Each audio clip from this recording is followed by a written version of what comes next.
Actividad número 5 de revisoría fiscal, presentado por Sergio Alejandro Lancheros Casas, Eduardo Bonillas Carpeta, Chayla Numalí, Acosta Rodríguez. Una auditoría es la revisión minuciosa de los procedimientos contables, administrativos, laborales que se llevan a cabo en una empresa y la comprobación de que cumplen determinados criterios establecidos previamente. Etapas de la auditoría. Generalmente, para realizar cualquier tipo de auditoría existen unas fases transversales que debemos analizar y preparar para llevar a cabo un ejercicio de auditoría exitosa y son: planeación. Significa desarrollar una estrategia general y un enfoque detallado para la naturaleza oportuna y alcances esperados de la auditoría. En esta fase de la auditoría se toman los datos recopilados de la etapa anterior y se crea un plan de auditoría que debe ser acordado con el cliente. El plan de auditoría debe contener las siguientes informaciones: objetivos, alcances, criterios de la auditoría, unidades y áreas que serían auditadas dentro de la empresa, funcionarios encargados de la calidad de los procesos, aspectos prioritarios, tiempos y duración de inspección, fecha y lugares, cronograma de reuniones, requerimientos confidenciales, estructura y entrega del informe. Ejecución. Durante esta fase se desarrolla toda la auditoría siguiendo los procedimientos, las políticas y los estándares establecidos en la etapa de planificación. Se colecta toda la información, las evidencias y los testimonios. Posteriormente surge el informe. Después de concluida la ejecución de la auditoría, comienza el trabajo real. El equipo de auditores se reúne para revisar las problemáticas y para determinar las recomendaciones para corregir los problemas. Esas informaciones se verán reflejadas en el informe de resultados de las auditorías.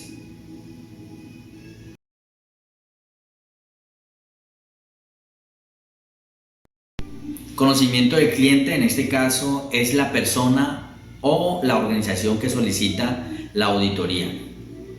Para llevar a cabo una buena auditoría, todas las personas que intervengan en ella deberán conocer la industria, actitudes y organizaciones del cliente, además tener un conocimiento acerca de los factores ambientales, operativos y organizativos. En el transcurso de la elaboración de la auditoría se conocerán básicamente aspectos que irán haciendo más efectiva la misma. En el entendimiento del negocio de la entidad lo obtenemos mediante indagación y corroboración de la estructura legal, estructura operativa, objetivos y estrategias del negocio, relaciones e interacciones con sus clientes, relaciones e interacciones con sus proveedores, relaciones e interacciones con sus empleados, relaciones e interacciones con sus alianzas, productos y servicios claves, relaciones e interacciones con sus inversionistas, actividades de financiación, relaciones e interacciones con sus entes relacionados, litigios y reclamos, entre otros. Adquirir conocimientos del negocio del cliente es una parte muy importante de la planeación del trabajo. El conocimiento del negocio por el auditor ayuda a la identificación del evento, las transacciones y prácticas que pueden tener un efecto importante sobre los estados financieros. Entendimiento de la entidad. Documentar la información relevante del conocimiento general de la entidad permite que cualquier miembro del equipo pueda consultar una fuente oficial.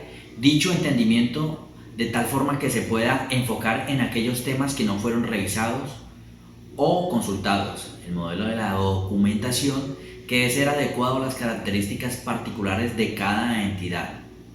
Un elemento clave de la estrategia de auditoría es obtener un entendimiento del negocio del cliente a un grado de profundidad mayor de lo que ha sido típico en una auditoría de estados financieros. Dicho entendimiento debe comprender los siguientes elementos: las fuerzas externas que afectan al cliente, los productos del cliente, los mercados del cliente y las alianzas, las estrategias de negocio del cliente, sus objetivos y riesgos y los procesos claves del negocio del cliente.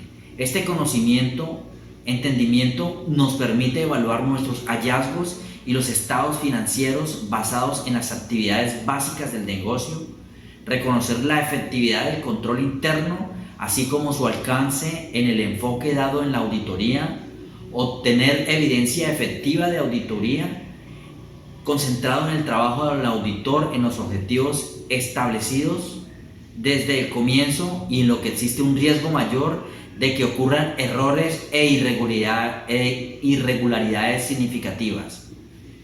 Evitar esfuerzos de auditoría en los que existe un riesgo menor de lo que ocurre errores e irregularidades. Buscar un negocio de dicha auditoría. Si conocemos el panorama que está viviendo el cliente, es posible que proporcionemos si se puede proveer los servicios del cliente que requieren y necesitan.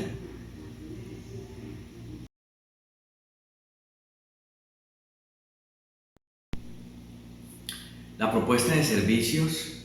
Una propuesta de servicios profesionales, ya sea de revisoría fiscal o auditoría externa, es la descripción formal de los servicios profesionales ofrecidos, en donde se informa, entre otros, los términos contractuales, el alcance del servicio y los elementos diferenciadores que tiene el contador público o firma frente a sus colegas para ser elegido como el revisor fiscal o auditor externo de un ente organizacional. La información de elaborar una adecuada propuesta de servicios radica en que de ella depende en alto grado la contratación de los servicios profesionales, debido a que es el instrumento del estudio que tienen las asambleas de accionistas o juntas de socios en el caso del revisor fiscal, o de alta administración en el caso de auditor externo, para tomar decisiones sobre la elección del mejor profesional o firma de profesionales para llevar a cabo el proceso de revisoría fiscal o auditoría externa en sus organizaciones.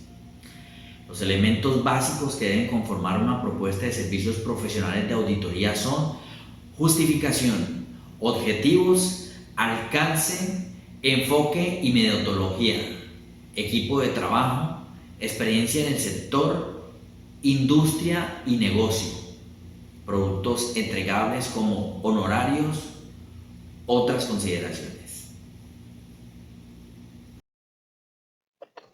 Cordial saludo. Continuando con las etapas del trabajo, en la revisión de las normas de revisoría fiscal, nos encontramos entonces con la planeación del trabajo, que no es más que el desarrollo global con base en el objetivo y alcance del trabajo.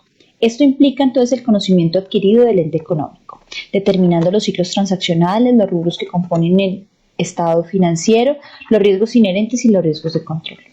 Bajo esto, entonces, los aspectos a tener en cuenta para la planeación del trabajo serán la comprensión de la organización a la cual se le realiza la revisoría, entendida esta como la actividad que desarrolla, el sector económico al que pertenece y la naturaleza de la organización. Asimismo, los procedimientos, que serán las normas que siguen la uniformidad de los sistemas contables, sistemas operativos y de gestión, el grado de eficacia, efectividad, eficiencia y confianza del sistema de control interno y los documentos que harán parte del plan de auditoría. Una vez completa la información de la planeación del trabajo, se debe llevar entonces a un programa de auditoría, el cual corresponde a las instrucciones al equipo de trabajo e incluye los procedimientos que se van a realizar en la revisión que se va a hacer. Esto entonces incluye los términos del acuerdo de revisoría fiscal, los principios y criterios que van a ser aplicables, las transacciones, entendidas estas como la identificación de las mismas, la importancia relativa, entendida como el establecimiento de los niveles de acuerdo con la magnitud y naturaleza del error, el riesgo de auditoría, que será entonces el grado, la probabilidad de encontrar un error, la confianza en el sistema, entendida como la confianza del sistema tanto contable como de control interno, las pruebas que van a ser la naturaleza y la aptitud de las mismas, el trabajo de los auditores, cómo se va a orientar, cómo se va a supervisar, cuáles van a ser entonces la distribución del trabajo que se va a hacer y la necesidad de participar con expertos. Una vez entonces completo el programa de auditoría diseñado el mismo, se va entonces a aplicar. Para ello se va a llevar entonces a procedimientos de revisión. Los procedimientos de revisión no son más que la obtención de la información necesaria para el trabajo que se está realizando. Esto entonces implica obtener información respecto de la organización, de los procedimientos establecidos y sirven como base para las pruebas de cumplimiento y la evaluación del sistema. Las pruebas de cumplimiento están relacionadas con las pruebas sustantivas que dan como resultado la evidencia del cumplimiento de los procedimientos de control interno. Ello, entonces, nos lleva a tener papeles de trabajo, los cuales son documentos o plantillas y según el artículo 9 en la Ley 43 de 1990 son obligatorios para el revisor fiscal y deben de tener una permanencia o deben de existir como mínimo por 5 años. ¿Qué implica esto entonces? Comprenden la totalidad de los documentos de preparación y recibidos por el contador público al momento de la revisoría. Es la información utilizada y las pruebas para la ejecución del trabajo. Se elaboran a partir entonces de hojas de trabajo, cédulas sumarias y analíticas y de los documentos que obtenemos por terceros o que se encuentran en la misma organización. Esto implica que el contador público en el ejercicio de la revisoría debe de tener una referencia cruzada que permite identificar con facilidad a qué elemento, a qué situación de los estados financieros o de una situación particular está haciéndose referencia. Muchas gracias. Por último, dentro de las etapas de la auditoría basada en riesgos, vamos a ver la conclusión y preparación de informes del auditor externo. Y decimos inicialmente que la conclusión se obtiene al término de la actividad mediante el desarrollo de pruebas de auditoría basadas en análisis de información, las cuales emiten el juicio profesional del revisor fiscal. Para estas conclusiones está basada en la evidencia obtenida por el revisor fiscal para poder emitir informes como son las cartas de recomendación, la certificación, la opinión sobre los estados financieros, control interno y otros aspectos de ley. En lo que tiene que ver con la preparación de informes, debemos decir que está normatizado de acuerdo al artículo 7º de la Ley 43 de 1990, el cual tiene 5 puntos que nos dice que el contador público debe expresar el carácter, alcance y dictamen de la información hallada en los estados financieros. Debe indicar si los estados financieros están acorde a los principios de contabilidad generalmente aceptados. Debe generar el informe de si se presentó la aplicación uniforme de los principios de contabilidad generalmente aceptados en el periodo inmediatamente anterior. Debe expresar salvedades claras e inequívocas de sus afirmaciones genéricas. Y por último, debe expresar explícita y claramente cualquier impedimento para expresar el dictamen. Esta preparación de informes está dirigido inicialmente a la Asamblea General y cuando hay informes parciales, y estos informes finales también están dirigidos a los administradores y estos tienen un fin especial en la auditoría basada en riesgos, que son tomar acciones necesarias, primero para el manejo de riesgos y segundo para la consecución o alcanzar los objetivos establecidos por la unidad. Muchas gracias.